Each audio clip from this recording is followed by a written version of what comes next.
In this recitation, we'll discuss operating room scheduling. That is, how hospitals can be made to run smoothly.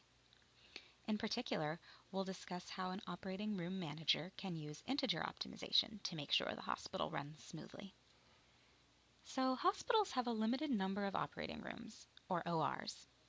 And operating room managers must determine a weekly schedule assigning ORs to different departments in the hospital. If you look on the right, you'll see a picture of an operating room. You can see immediately how much specialized and fancy equipment there is.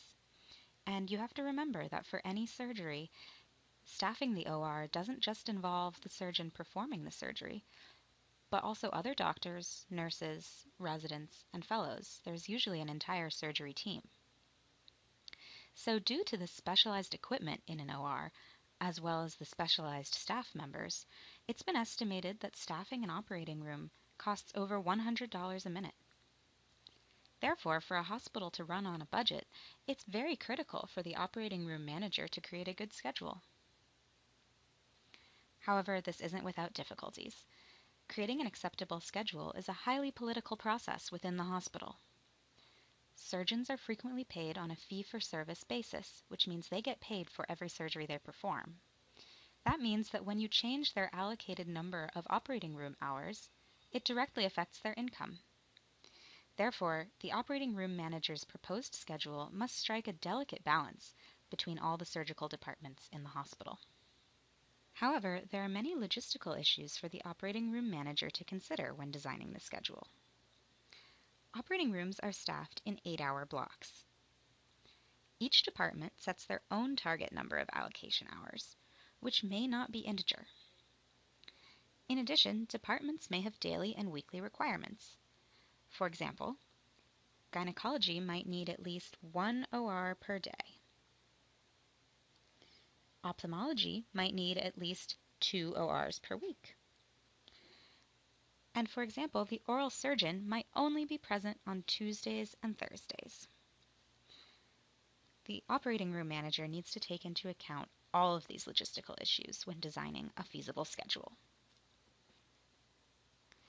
In this recitation, we'll consider a case study of Mount Sinai Hospital in Toronto.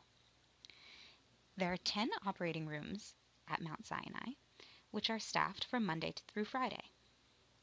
So 10 ORs times 5 days times 8 hours per day means that they have 400 hours to assign between 5 different surgical departments. The departments they're assigning are ophthalmology, gynecology, oral surgery, otolaryngology, and general surgery. Each of these departments has come up with a weekly number of target allocation hours. For example, ophthalmology requests 39.4 hours of operating room time, and otolaryngology requests 26.3 hours of operating room time. Now, it's very clear that just by looking at these numbers, they are not integer, and they are certainly not multiples of 8 hours. This means that it's impossible for the operating room manager to give any department exactly their weekly number of target allocation hours. However, the operating room manager would like to try to give as many hours to each department as possible, up to their target allocation number. We'll see how to solve this with integer optimization. Let's consider the rest of the problem data. For example, we need to consider the number of surgery teams from each department that is available each day. We also need to consider the maximum number of operating rooms required by each department each day. Frequently, these numbers are the same. For example, ophthalmology requires at most 2 operating rooms every day. And we see that they have 2 surgery teams available every day. However, let's look at the case of oral surgery. They require at most 1 operating room every day. However, the oral surgeon is only present on Tuesdays and Thursdays. Additionally, each department has weekly requirements on the number of operating rooms they need. For example, gynecology needs to have at least 12 operating rooms in a given week, and at most 18.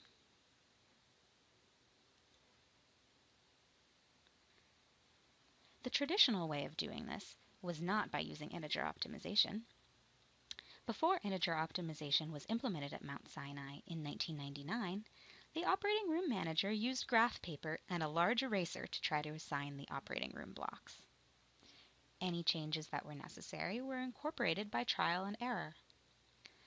The operating room manager made a draft, and this schedule was circulated to all of the surgical groups. However, incorporating feedback from one department usually meant altering another group's schedule, leading to many iterations of this process. In the next video, we'll design an integer optimization formulation for this problem.